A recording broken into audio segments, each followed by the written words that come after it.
In this lesson, we are going to learn about mass-energy equivalence. In classical physics, mass and energy are different things. We learn about conservation of mass and conservation of energy. But mass and energy are equivalent. This equation relating mass and energy was given by Einstein in 1905, and that famous equation is E equal to mc squared, where E is energy, m is mass, and c is speed of light.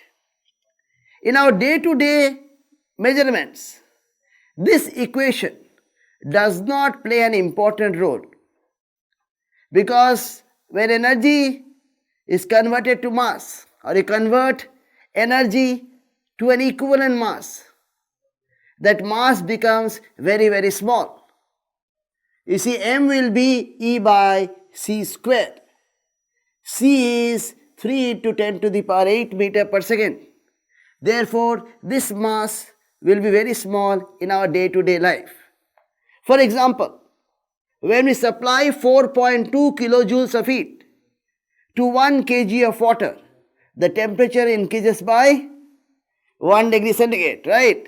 So how to find the equivalent mass here? Mass will now be 4.2 kilojoules divided by the speed of light squared, and this comes out to be 4.7 into 10 to the power minus 14 kg. This is negligible compared to 1 kg. Therefore, in our day-to-day measurements, mass-energy equivalence does not play an important role. But at the nuclear level, this mass-energy equivalence plays a very, very important role. At the nuclear level, we are dealing with masses. We measure mass in unified atomic mass unit, and that 1 U is 1.66 into 10 to the power minus 27 kg. Now this mass we can convert to energy using this equation, and when we do that, we realize that this 1 U is equivalent to 931.5 mega electron volt or million electron volt of energy. It's a huge amount of energy.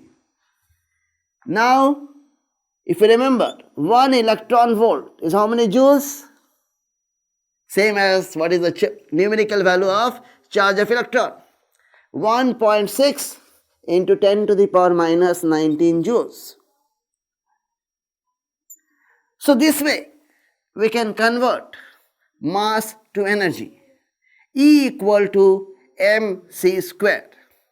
M, if you measure in AMU, that is atomic mass unit, now it is called unified atomic mass unit, and you convert that to energy, it becomes 931.5 million electron volt of energy. Any mass you can convert to energy. Electron is very, very small. You convert that mass, the rest mass of an electron, to energy, you will get 0.5 MeV of energy. So, rest mass of an electron is equivalent to 0.5 MeV. You see, when dealing with electrons, we measure energy in electron volt. What is electron volt? 1 electron is there. You accelerate it through a potential difference of 1 volt. So, this is plus 1 volt. It gains a kinetic energy equal to 1 electron volt. Here we are talking about million electron volts or mega electron volts, 10 to the power 6 electron volt. Now based on this, we can talk about nuclear stability. What makes a nuclear stable?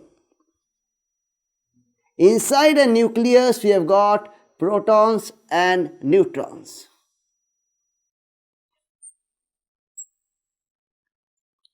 right? There is a repulsive force between the protons. They want to fly away, right? Let us consider sodium nucleus. Inside the sodium nucleus, how many protons are there? 11 protons. And how many neutrons? 12 neutrons.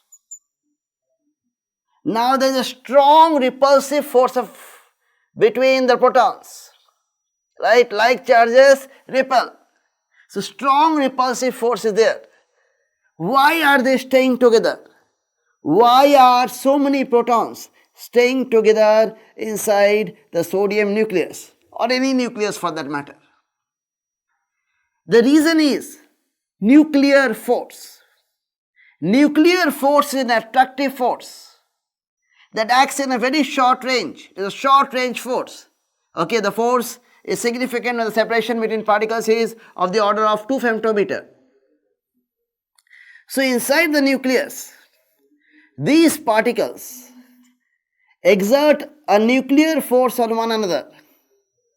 These particles which stay inside the nucleus are called nucleons, right? These nucleons attract each other by the nuclear force. This nuclear force is a short range force, and this nuclear force does not depend on the type of nucleons. The nuclear force between two protons or two neutrons or one proton and one neutron is exactly same. Because of this nuclear force, these protons and neutrons are staying together inside the nucleus.